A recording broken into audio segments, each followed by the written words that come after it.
라는 제목으로 함께 말씀을 나누겠습니다. 우리가 항상 1년에 2번씩 상반기 하반기 캠프를 하고 있습니다. 우리 교회에 가장 큰 응답을 받는 시간표가 이 캠프의 시간표가 되길 원합니다. 오늘 예비 캠프의 말씀으로 오늘 봄 이 강단 말씀을 붙잡으시길 바랍니다. 광야에 외치는 자의 소리. 서론의 첫 번째 예비 캠프인데 우리의 현장에서 한 주 살아가시면서 흑암의 망대를 보시길 바랍니다. 흑암의 망대. 성경은 이 영적인 사실을 말하고 있습니다. 성경만이 눈에 보이지 않는 사실을 가장 분명하게 설명하고 있습니다. 사람들이 이 눈에 보이지 않는 일들이 있는데 그거를 미스테리라 하고 신비라 하고 기적이라 하면서 이야기를 합니다. 그걸 신화라 이야기하고. 그런데 다 두리뭉실해요. 뭔가 눈에 보이지 않는 일들이 있는데 그거를 잘 설명하지 못해요. 그런데 성경만이 눈에 보이지 않는 영적인 사실을 분명하게 기록하고 있습니다. 성경만이 흑암의 망대가 있다고 말하고 있습니다. 죄와 저주와 사망의 권세가 흑암의 망대입니다.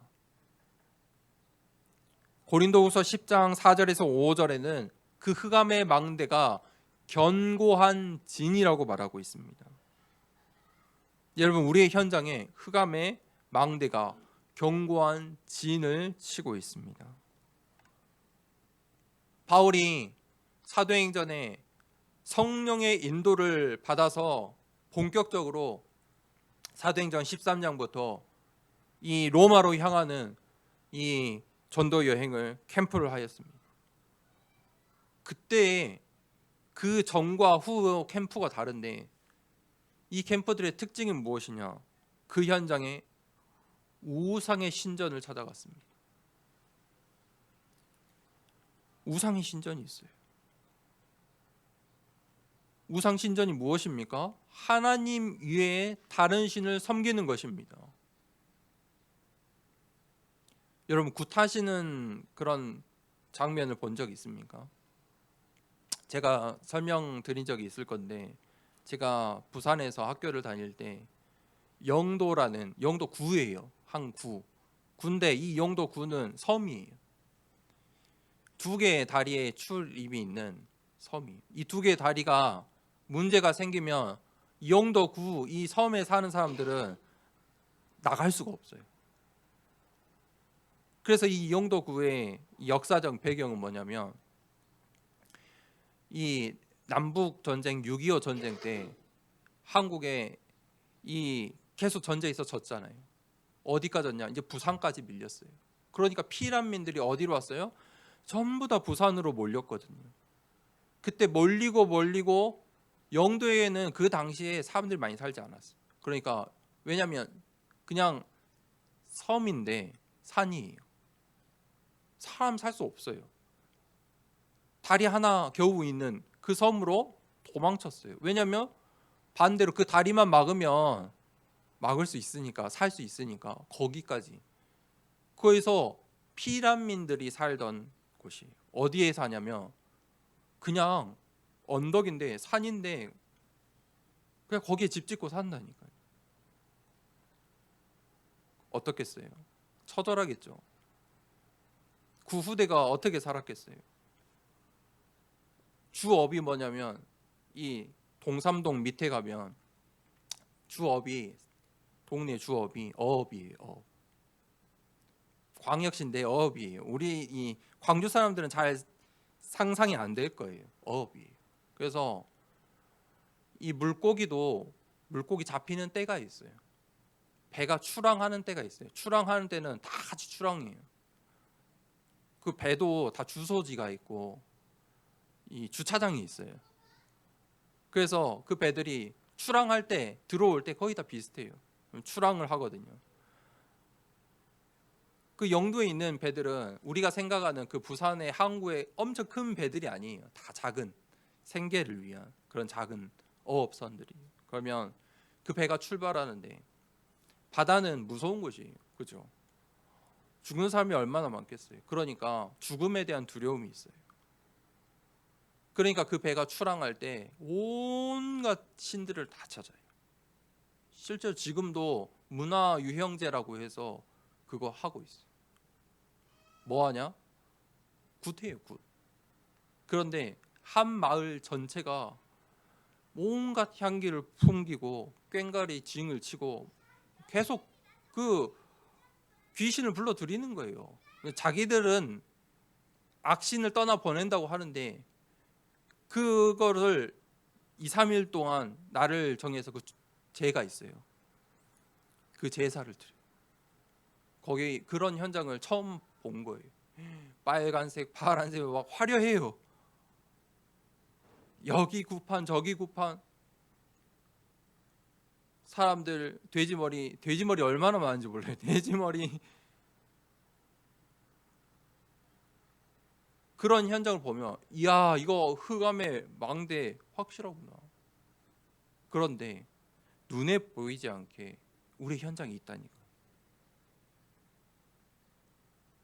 문화로, 정치로, 경제로.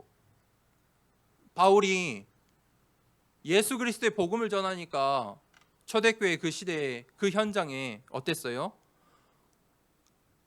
로마의 신들을 섬기던 시대거든요. 똑같아요. 그 신들을 섬겼어요. 그 사람들도 제사 드리고. 그런데 아데미의 여신을 섬기는 그 도시에 바울이 예수 그리스도의 복음을 전하니까 이 우상 숭배하는 것이 하찮고 이게 잘못된 일이라는 걸 안 거예요. 그러니까 사람들이 우상 숭배를 멈추거든요.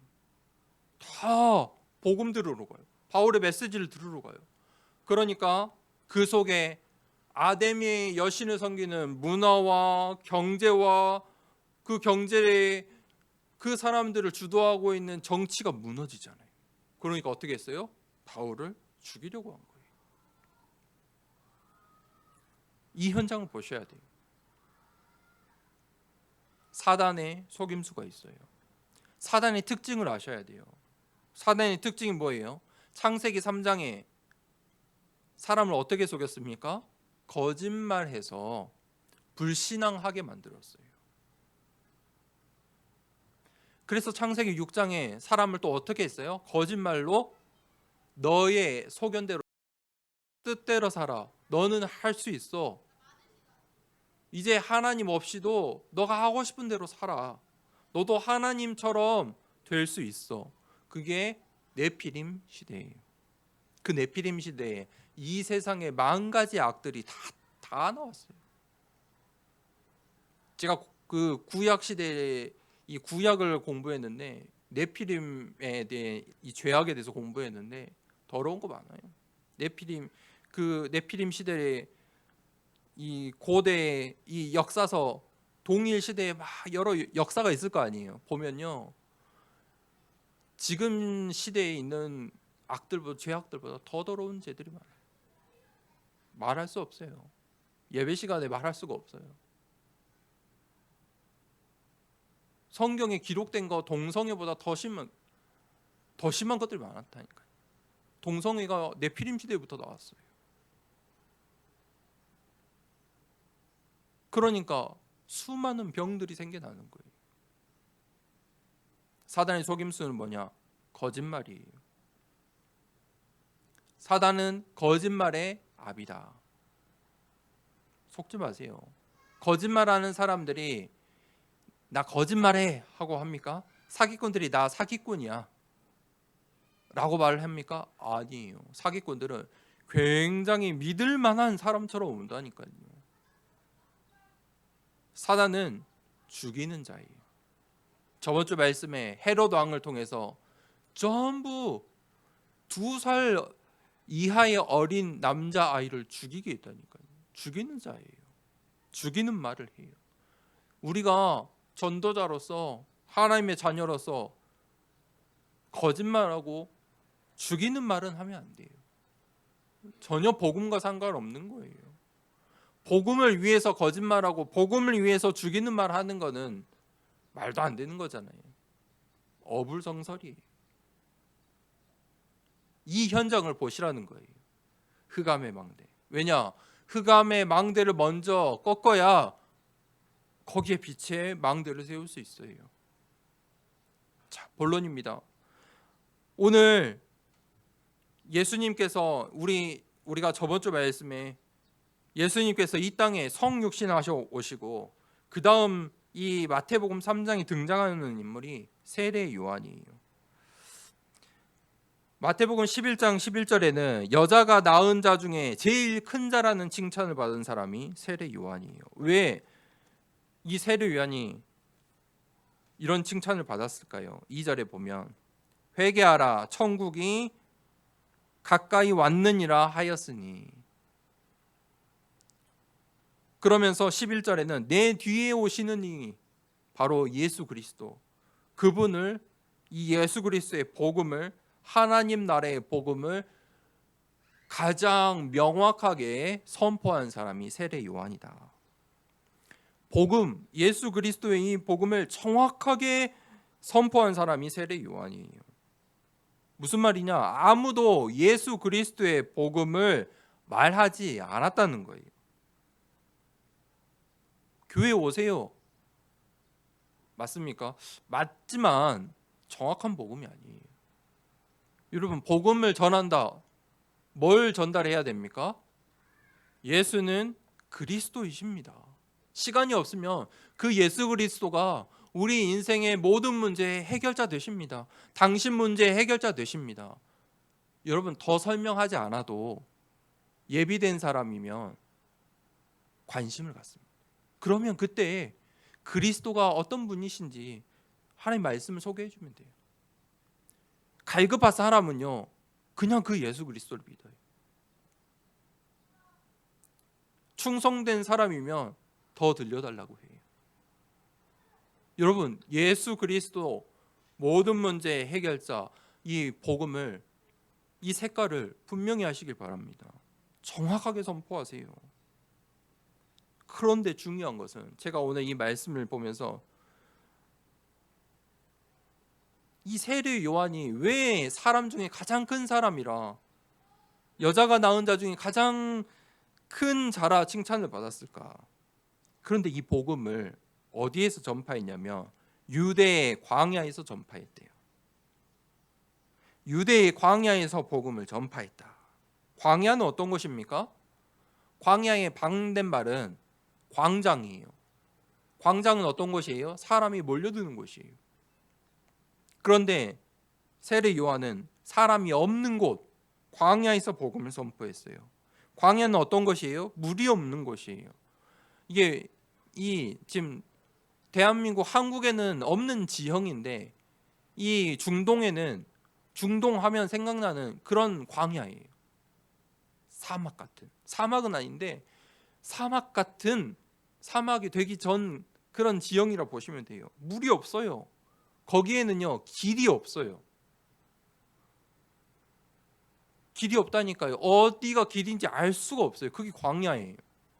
그러니까 짐승의 소리들이 굉장히 자세히 들려요.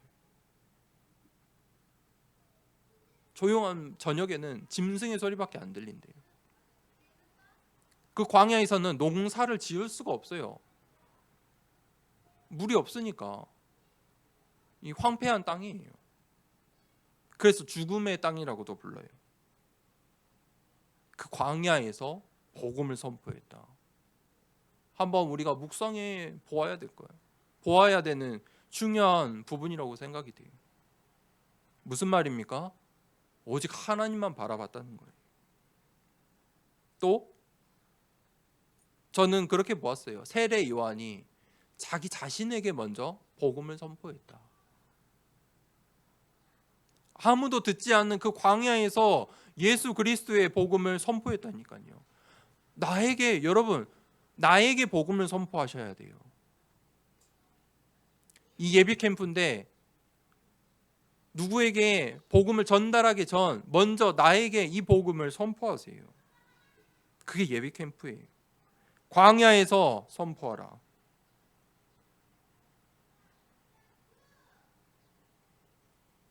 마태복음 3장 3절에 이사야 선지자를 통해 예언하신 말씀의 성취예요. 어떤 말씀이 예언되었죠? 광야에 외치는 자의 소리가 있어 이르되 너희는 주의 길을 준비하라. 그가 오실 길을 곧게 하라. 천국 복음, 하나님의 나라가 임했다. 예수 그리스도가 오신다. 여러분, 왜 이 복음 메시지가 중요합니까? 왜 예수 그리스도 이 복음 메시지가 중요하냐? 예수 그리스도의 이름이 선포돼야만 흑암의 망대가 무너집니다. 다른 걸로는 이 흑암의 망대를 무너뜨릴 수 없어요. 여러분이 아무리 소리치고 아무리 열심으로 헌신하고 가서 봉사하고 나눔하고, 천주교의 로마 카톨릭은 어떻게 했어요? 고행했다니까. 고행이 뭔지 아세요? 몸을 때려서 자기를 낮추는 거예요. 우리 교회 올라오면 계단 있잖아요. 그 계단을 무릎으로 내려가고 올라가고 하는 거예요. 그렇게 기도했어요. 그걸로는 흑암을 이길 수가 없다니까요. 울고 불고 그걸로 흑암을 이길 수가 없어요. 흑암을 이기는 방법은, 흑암이 두려워하는 것은 무엇입니까? 예수 그리스도의 이름이 하나님의 나라가 임했다. 빛의 망대가 섰다. 주의 길을 준비하라. 그가 오실 길을 곧게 하라. 이것을, 이 이사야의 말씀을 세례 요한은 자신의 천명, 소명, 사명으로 붙잡았어요. 그게 절대 망대예요. 여러분 가정에서, 여러분의 현장에서 그 절대 망대를 세우기를 축복합니다. 그런데 사람들이 이 성경 말씀을 엉터리로 봐요. 자기가 보고 싶은 대로 봐요. 제가 옛날에 수업 시간에 배웠던 거 이거밖에 생각 안 나요. 왜냐하면 이게 시험 문제에 나왔어요. 진짜 저희가 이 말씀을 준비하면서 그게 너무 생각났어요. 3장 4절에 이게 가로 열고 가로 닫고로 이게 시험 문제였거든요. 이게 왜 시험 문제였을까? 진짜 이해가 안 가요. 요한은 어떤 옷을 입었을까? 자, 제가 봤던 시험 문제예요. 낙타털, 그리고 허리에 뭐를 띠었을까? 가죽띠. 음식은 뭐와 뭐를 먹었을까? 메뚜기와 석청. 이게 시험 문제였어요. 이게 중요합니까? 그러면서 교수님이 이제 했던 이야기는, 세례 요한이 이런 칭찬을 받은 것은 이런 삶을 살았기 때문이다. 어떻게 살았다는 거예요? 청빈, 그러니까 가난하게, 아끼고, 이게 본보기의 삶이래요. 그런데 세례 요한이 이렇게 했던 이유는 뭐예요? 광야에서 복음을 전하니까 이렇게 할 수밖에 없는 거예요. 세례 요한은 이 예수 그리스도가 곧 오신다, 천국에 임했다, 이 메시지가 너무 급했기 때문에. 왜냐하면 이 메시지 이후에 예수 그리스도가 오셨고 바로 이 말씀이 성취됐잖아요. 그 배경은 보지 못하고, 그 세례 요한의 메시지는 관심이 없고, 전부 세례 요한처럼 살아라, 낙타털 옷을 입고 너희는 목사가 되거든, 음식은 메뚜기와 석청을 먹어라, 이렇게 가르쳤다니까요. 자기들은 맛있는 거 다 먹고 자기들은 좋은 차 타고 하면서 교수님들이 이렇게 가르쳤어요. 이게 맞습니까? 그게 아니잖아요. 세례 요한이 이 복음에 그렇게 집중했다는 거예요. 신경 쓰지 않을 만큼, 먹고 입는 거 중요하지 않을 만큼 집중했다는 거예요. 자, 그런데 그게 중요한 게 아니죠. 세례 요한이 뭐 했다고요? 광야에서 복음을 선포했어요. 그게 첫 번째 대지. 두 번째 대지는 사방에서 다 그에게 나와. 5절에 이때에 예루살렘과 온 유대와 요단강 사방에서 다 그에게 나와. 세례 요한의 메시지가 뭐였냐? 회개하라예요. 회개가 무엇입니까? 여러분, 회개하면 무엇이 떠올립니까? 죄를 이야기하는 거, 자백하는 거, 그죠? 우는 거, 그런 모습들이 떠오르시죠. 그런데 회개는, 진정한 회개는 무엇이냐? 예수 그리스도의 이름을 믿고 내 입으로 그 예수 그리스도를 주인이라 고백하는 것이 회개예요. 그래서 우리가 영접 기도하는 것이 중요해요. 로마서 10장 10절에 사람이 마음으로 믿어 의에 이르고 입으로 시인하여 구원에 이르느니라. 내 입으로 시인하면서 내가 구원받는 거예요. 영접 기도하는데 영접 기도가 어려운 사람들이 있어요. 복음 말씀은 다 들었는데 영접 기도하는데 두렵대요. 무섭대요. 그거 따라 하는 게 무섭대요. 그런 사람들이 있어요. 왜냐? 그만큼 영접 기도가 중요한 거예요. 제가 예배를 준비하면서 한 가지 여러 가지 루틴이 있겠죠. 예배를 준비하면서 제가 해야 되는 일들이 있어요. 그런데 제가 이 예배 준비하면서 꼭 구원의 길을 해요. 제가 제 말을 하면 안 되잖아요.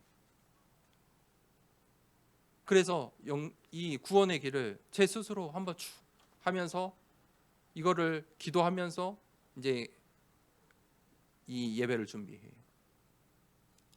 한 주간 동안에 여러분 주변 펴놓으시고 복음을 선포해 보세요. 쭉 읽어보세요. 정 안 되면 영접 기도라도 하루에 한 번씩 하세요.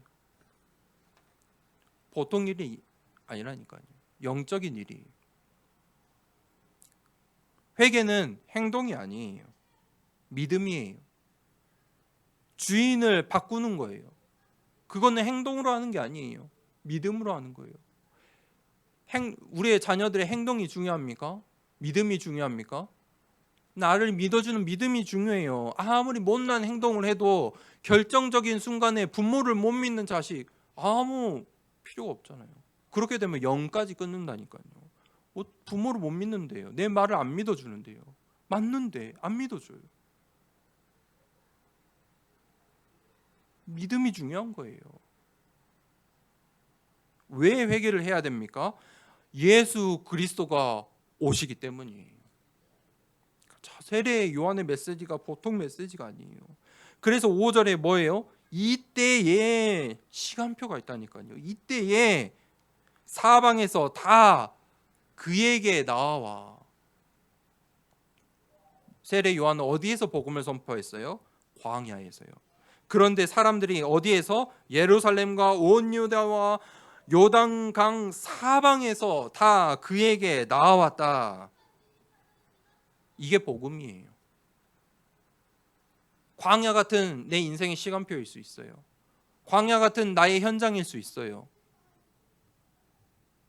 어떻게 저 현장에 복음을 막는 저 현장에 우리의 선교지에 복음을 어떻게 전합니까? 광야에서 복음을 선포하는데 사방에서 다 그에게 나왔다. 복음 선포하십시오. 광야에서 예비 캠프 내가 어떻게 캠프합니까? 목사님 저는 아직 그게 아니라니까요. 광야에서 복음을 선포하세요. 사방에서 모여들게 되어 있어요. 참된 회개는 행동과 실천하는 것이 아니에요. 실천해라가 아니에요. 7절에 보세요. 요한이 많은 바리새인들과 사두개인들이 세례 베푸는 대로 오는 것을 보고 이제 이 세례 요한의 이 복음 메시지를 듣고 바리새인과 사두개인들이 자기네들 또 겁이 난 거예요. 이제 하나님 나라가 곧 임하고 메시아가 온다니까 겁이 났어요.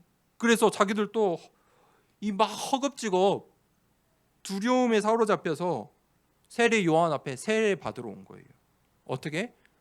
그래야 천국 가고 싶은 마음에.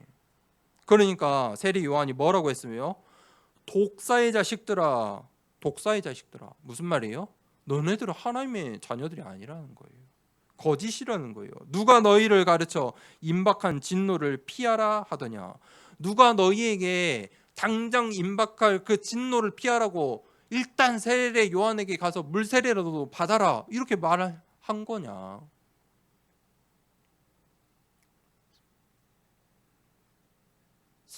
세상 사람들이 이렇게 살아요. 교회가 가야 하는 길이 이거라고 생각해요. 사람들이 비판하고 비난하고 교회에 손가락질하니까 교회가 세상 사람들에게 칭찬받아야 돼 하고 봉사도 하고 나눔도 하고 막 바르게 하고,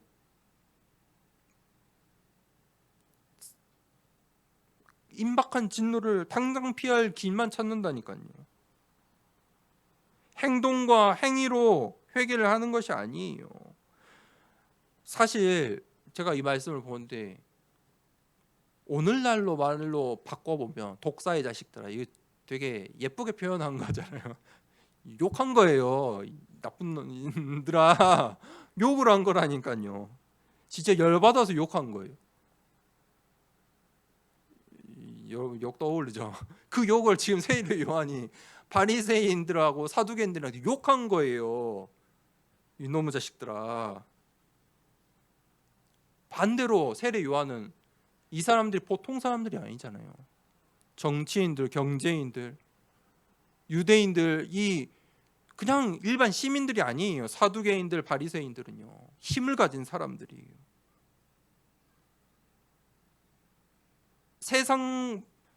세상의 생각대로 하면 세례 요한이 성공할 기회예요. 유대인의 이스라엘의 지도자가 될 수도 있는 일이에요. 그런데 오직 복음한 거예요. 독사의 자식들아, 생명을 건 거예요. 굴하지 않는 거예요. 무릎 꿇지 않는 거예요. 그러면서 8절에 회개에 합당한 열매를 맺고, 말로만 행동으로만 하는 게 아니라는 거예요. 합당한 열매를 맺고, 하나님이 뭐라고 했죠? 능히 이 돌들을 들어서 하나님의 자녀로, 하나님의 자손 삼으실 수 있다. 너희가 지금 당장의 진노 피하려고 와서 세례받아서 숫자 늘릴 필요 없다 이거예요. 여러분, 교회의 숫자가 중요한 게 아니에요. 하나님은 저 돌들을 들어서라도 경배 받으실 수 있다니까요. 사람 숫자가 중요한 게 아니에요. 10절에 이미 도끼가 나무 뿌리에 놓였으니 좋은 열매를 맺지 않은 나무마다 찍혀 불에 던져지리라.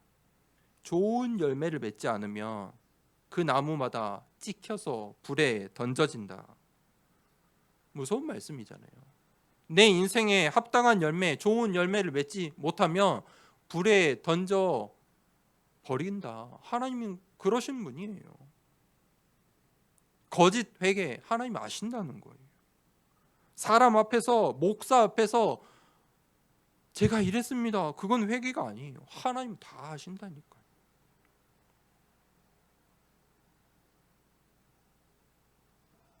세 번째 대지, 천국이 가까이 왔느니라. 세례 요한이 이 복음을 선포했어요. 광야에서 나에게 가장 먼저 나에게 선포한 거예요. 여러분 도전해 보세요. 한 주간 예비 캠프인데 구원의 길 매일매일 한번 도전해 보세요. 어려우면 그대로 보고 적어 보세요. 777 기도 도전해 보세요. 구원의 길로 뿌리 내리고 777 기도가 체질이 될 때까지 도전해 보세요.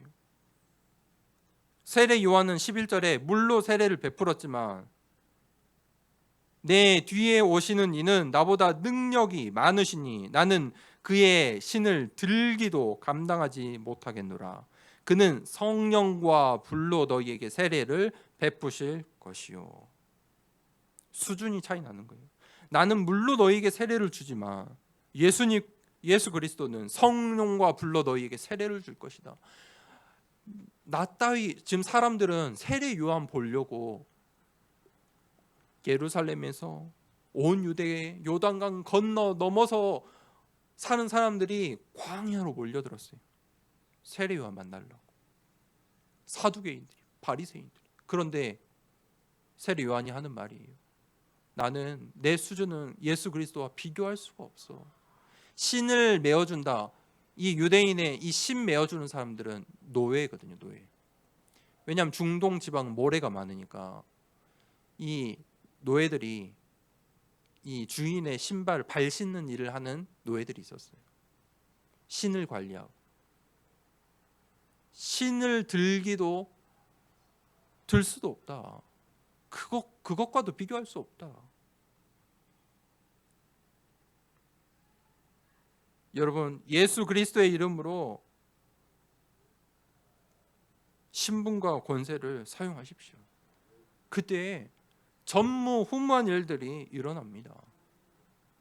광야에서 복음을 선포했는데 사방에서 몰려들어요. 그런데 속지 말할 것은 거기에 독사의 자식들도 있어요. 나쁜 놈들도 있어요. 속지 마세요. 거기에 속지 말라는 거예요. 독사의 자식들아 해버리세요. 속지 마세요. 아닌 거는 독사의 자식들아 욕하셔도 돼요. 쳐다도 보지 마세요.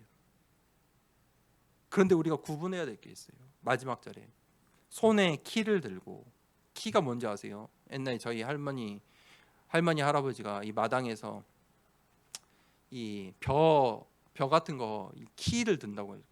키 이렇게 이제 들고 골라내야 되잖아요. 이 돌도 골라내고 거기서 이제 필요한 알곡들만 골라야 돼요. 그럼 이렇게 착착 해서 후 불어가지고, 이거 저한테 시켰거든요. 제가 그래 기억나요. 야, 너 이거 해. 이러면 네 하고 후 불고 해가지고 다 날려 보내고 알곡만 탁 남아요. 그게 키예요. 자기의 타작 마당을 정하게 하사 알곡은 모아 곡간에 들이고 쭉정이는 꺼지지 않는 불에 태우시리라. 알곡은 무거워요. 합당한 열매가 있어요. 쭉정이는요, 속이 비어 있어요. 육안으로는 구분이 안 된다니까요. 그러니까 그렇게 하는 거예요. 속이 다 비어 있어요. 쓸모가 없는 거예요. 그래서 알곡들은, 이 벼도 알곡은 나중에 이 가을 되면 그 황금빛 딱 필 때 알곡들이 다 어떻게 돼요? 고개를 숙여요. 다 고개를 숙여요. 그런데 쭉정이들은 어떻게 하고 있어요? 빳빳하게 들고 있다니까. 빳빳하게 들고 있어요. 왜냐하면 비어 있으니까 위로 계속 자라요. 쭉정이들. 그래서 농부들이 쭉정이들만 고개 서 있는 놈만 다 잡아 뜯는 거예요. 쭉정이는 어떻게 하신다고요? 꺼지지 않는 불에 태우시리라. 오늘 말씀에 광야에 외치는 자의 소리. 어디에서요? 광야의 시간표에, 광야 같은 현장에 외치세요. 그게 이번 주의 미션입니다. 광야에 외치는 자의 소리. 그 소리를 듣고 사방에서 모여든다. 결론입니다. 우리는 그 보좌의 망대를 세워야 돼요. 그 보좌의 망대를 세우는 시간, 서밋 타임. 서밋 타임은, 서밋은 무엇입니까? 아파트 이름도 서밋이 있죠. 높다는 거예요. 최고라는 거예요. 타임, 시간, 최고의 시간, 제일 소중한 시간, 제일 귀한 시간이란 말이에요. 내 인생에 가장 귀한 시간이 어떤 시간이냐?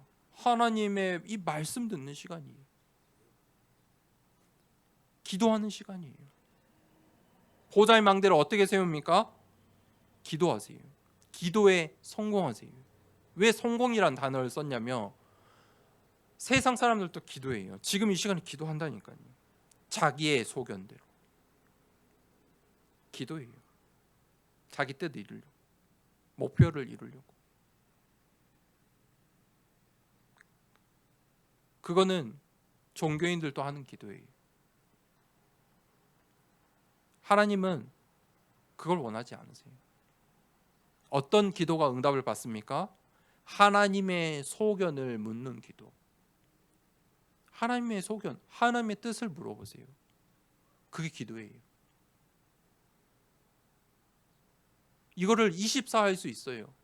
내가 하루 종일 살아가면서 하나님의 뜻이 무엇일까? 오늘 이 말씀을 듣게 하신 하나님의 이유가 무엇일까? 내 현장에, 내 문제의 사건에 우리의 자녀들 보러보며 하나님의 계획이 무엇일까? 이번 주에 우리 교회에서 캠프를 한다고 하는데, 이번 주 예비 캠프인데 세례 요한은 광야에서 소리를 쳤는데 어떻게 사방에서 모여들었을까? 해보세요. 그게 기도예요. 거기에 내가 하나님이 주시는 응답, 증거를 받으면 증인이 되는 거예요. 그게 있으면 우리가 캠프 때 같이 또 포럼하고 나누는 거예요. 세 번째, 예배를 성공시키세요. 예배의 성공. 왜 예배를 성공해야 되냐? 사람들이 기도해야 되는 이유를 알아요. 기도의 방식이 다르지. 아마 수많은 사람들이 기도하고 있어요. 기도한다니까요. 기도하는 곳에 사람들이 몰려요. 불신자들도 기도해요. 왜 제사를 드리는데 그걸 열심히 드리냐면 그걸 기도라 생각하는 거예요. 왜 사주 보러 열심히 하는 사람들이 있거든요. 왜 그거 하러 다니냐면 기도하려. 그런데 하나님의 방법은 예배예요. 마태복음 18장 20절에 두세 사람이 내 이름으로 모인 곳에는 나도 그들 중에 있느니라. 여러분, 성령의 인도 받고 싶으시죠? 성령의 인도 받으면 하나님 분명히 전무후무한 응답이 온다는 걸 우리가 말씀 통해서 봤잖아요. 어떻게 성령의 인도를 받을 수 있을까요? 가장 구체적인 말씀이에요. 여기는 비유의 말씀도 아니고 뭐 어떤 숨겨진 말씀도 아니에요. 그렇잖아요. 누구나 알 수 있는 말씀이에요. 두세 사람이 내 이름으로, 예수 그리스도의 이름으로 모인 그곳에, 사람과 장소 그곳에, 그 일 가운데 나도 그들 중에 있느니라. 오늘 우리가 집에서 예배드릴 수도 있고 또 인터넷으로 예배드릴 수 있고 다른 교회 갈 수도 있는데 굳이 더사랑교회에 모여서 예배를 드린다? 이유가 있다니까요. 하나님이 원하시는 거예요. 나도 그들 중에 있느니라. 오늘 이 예배 시간에 하나님께서 함께하고 계세요. 성령 인도 중에 인도가 무엇이냐면 예배예요. 예배 드리는 것이 성령 인도의 시작이에요. 내가 오늘 예배 드렸다? 그처럼 100%의 성령 인도가 없다니까요. 여러분, 성령의 인도를 받으셔야 성령의 열매를 맺지요. 증인이 되지요. 그 다음에 빛의 경제, 전무후무한 응답들이 찾아오지요. 성령의 인도 없이 내 뜻대로, 내 흐름대로 세상의 흐름에 살아가는데 어찌 그런 응답이 오겠습니까? 이번 주 예비 캠프예요. 우리 교회가 지금까지 놓치지 말고 딱 하고 있는 거 캠프예요. 기도하면서 놓치지 말아야겠다 싶은 거 이거밖에 없어요. 캠프. 지금 이제 제가 저번부터 회차를 달았어요. 7회차예요. 응답 받을 때까지 하는 거예요. 전무후무한 응답을 받을 때까지 캠프하는 거예요. 이번 캠프에는 말씀에 하나님이, 제가 방향을 잡은 게 아니에요. 하나님께서 세례 요한처럼 광야에 외치는 자의 소리, 광야에서 외치세요. 그 예비 캠프에 응답받는 모든 성도님들 되길 축복합니다. 말씀을 붙잡고 기도하겠습니다. 하나님, 흑암의 망대가 세워져 있는 우리의 현장 가운데 광야에 외치는 자의 소리, 하나님 세례 요한처럼 예수 그리스도의 복음을, 분명한 복음을 외치길 원합니다. 하나님, 나의 현장 가운데, 나의 과거, 오늘, 미래 가운데 예수 그리스도를 선포하기를 원합니다. 우리의 현장 가운데, 우리의 후대 가운데 이 복음만 선포하는 이 예비 캠프의 응답 받게 하옵소서. 하나님, 기도에 응답받고 예배에 성공하는 한 주 되게 하옵소서. 말씀을 붙잡고 기도하도록 하겠습니다. 하나님 아버지 감사합니다.